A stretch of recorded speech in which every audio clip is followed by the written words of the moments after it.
Pradnya Daya Pawar, novelist, playwright, and poet.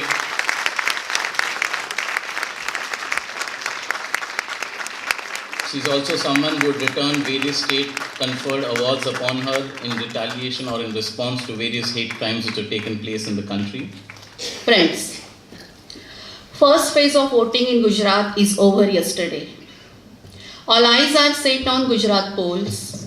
When nation's parliament skips its dates for a state election, you know something major is at stake. It's a cliche do or die situation for the ruling dispensation at center, but with a crucial difference. If BJP wins, it will start doing Hindutva as it has been doing for the last 22 years in the state and now in India. But if it loses, then it will create a death-like situation for the opposition and not just in Gujarat for sure. This includes us all. Violence has already begun. Congress MP from Maharashtra Rajiv Satyev was badly beaten up last week by Rajkot police on the express orders of the BJP leadership. He was campaigning for the party candidate Indranil Rajguru, who is fighting against present Gujarat CM Vijay Rupani. Rajguru himself was arrested and beaten up. Non-bailable arrest warrant was issued against another assembly candidate, Jignesh Mevani, as well. Talks of an undeclared emergency began in 2015. Situation has gone from bad to worse since then.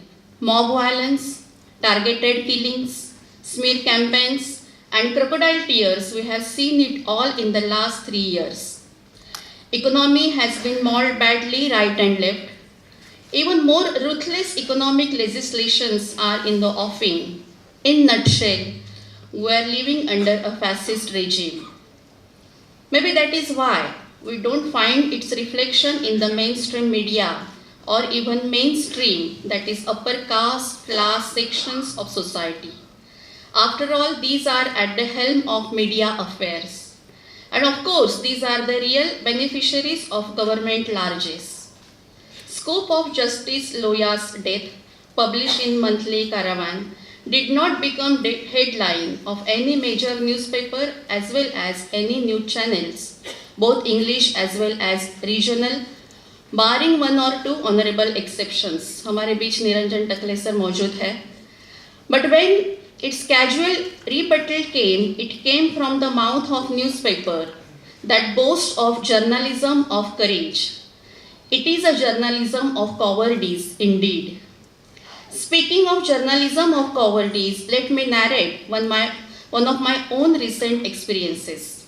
A call came from one of my lady journalist friend asking me to write a detailed comment on the Ahmednagar District Court judgment in Nitin Age honor killing case.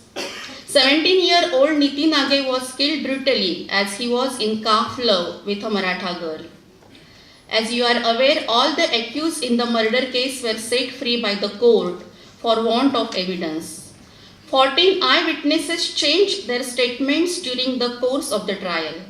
Same court awarded death penalty to all 3 accused in Kopardi rape case on the basis of circumstantial evidence.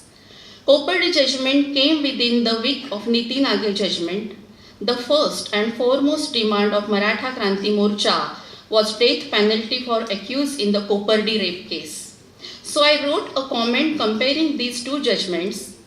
Editor of the newspaper declined to publish my article, saying I was exceeding my brief in writing about Kopardi case. The brief was never given to me in the first place. Communalism tops the list of items in the Hindutva agenda today. Casteism is close second. We have heard about Una. We have seen institutional murder of Rohit Vemula.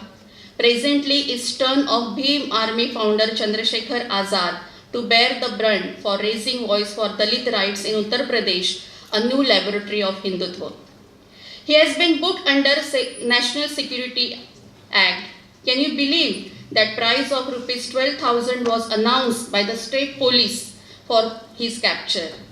In Pune, once a seat of Peshwas, a retired IMD scientist, Medha Khole, has temerity to approach police with a complaint saying she was deceived by her Maratha lady cook by hiding her caste while entering the service. Brahmin caste organization came to her rescue immediately after there was hue and cry against her for practicing untouchability openly. You cannot critique anything these days in whatever forms. Padmavati, the nude, sexy Durga, the Shakriya are the recent cinematic examples. You cannot mimic those in powers. You cannot draw cartoons. You cannot write, talk against socially regressive traditions of any dominant caste or community. Rabindranath Tagore wrote the poem Where the Mind is Without Fear. I am going to recite it in the context of India today. Hence, few changes here and there. Where the mind is filled with fear and a head down, where knowledge is unfree, where the world has been broken up into fragments by narrow domestic walls, where words come out from the depth of lies, where tireless striving stretches its arm towards hypocrisy, where the clear stream of reason has lost its way into the dreary desert sand of dead habit, where the mind is laid forward by thee into ever-limiting thought and action, into that hell of unfreedom, my Father, let my country perpetually be. Now let us talk of rebellion, of fight, of building a Mumbai collective against the might of fascism. Are we ready? I am a poet, part of the so-called creative fraternity of India. What are we doing?